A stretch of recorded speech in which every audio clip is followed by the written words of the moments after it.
Alright guys, good morning everyone.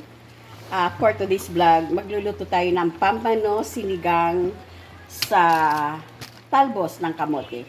Kasi guys, napaka-pricey ngayon ng mga gulay, so talbos lang talaga. Normally, talbos talaga ang nilalagay ko. Ganas ba? Ganas ba guys? Yung nilalagay ko sa sinigang na isda. Pero sa sinigang na pork, meat, hindi. Sa isda talaga. So, pampano po yan, 1 kilo, alam mo naman. And then, meat talbos, pinapaluto ko lang yung isda. Ulam ng mga baby. Okay, sinigang na pampano, kaya lang, hindi ko pa, kung tikman natin guys. Okay.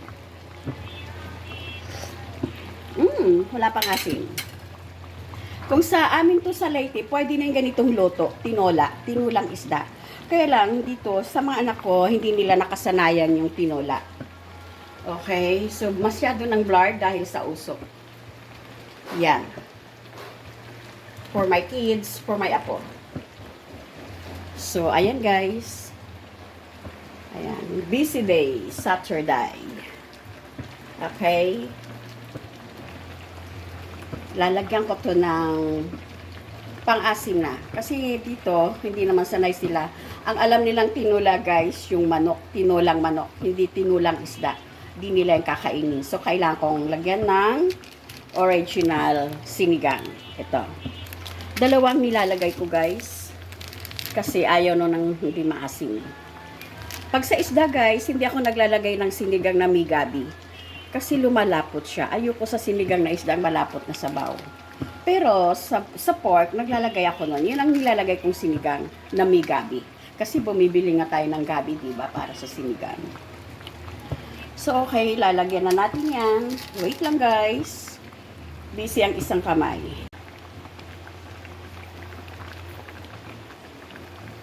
Alright, guys. Lagyan na natin siya ng pangsigang. Okay?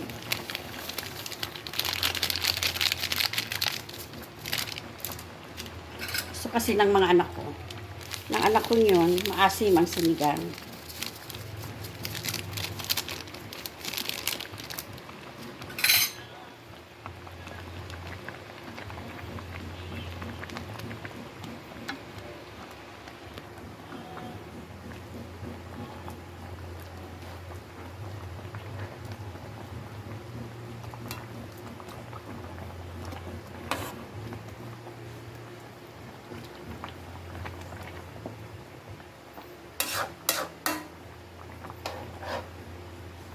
Mali kasing ginamit kong sandok.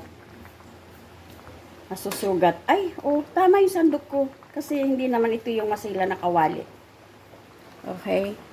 Dito ko pala ginamit. Ayan yung kawaling masilan. Thank you from Australia. Ito. Padala ng sister-in-law ko yan.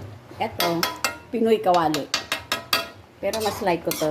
Kasi hindi masilan.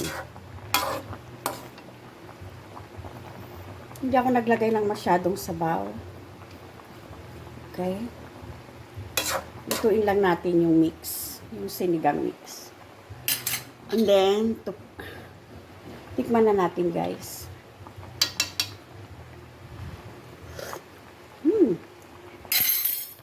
Masarap. Kasi luto ko eh. Lutuin lang natin ng konti yung sinigang mix guys. Okay?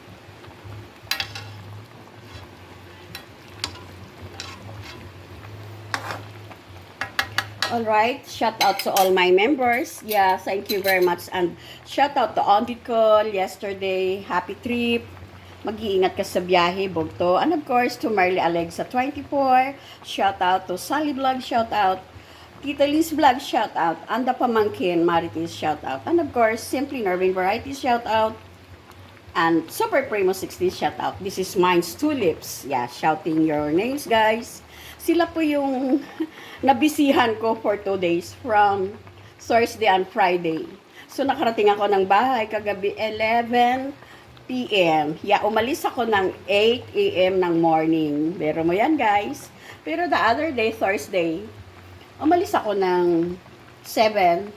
Nakarating na ako sa bahay ng 9 kasi hindi kami pwedeng magtagal sa Chowking dahil may baby Norvin na po. Shout out baby Norvin. Naku, ang daming utang ni Mamila.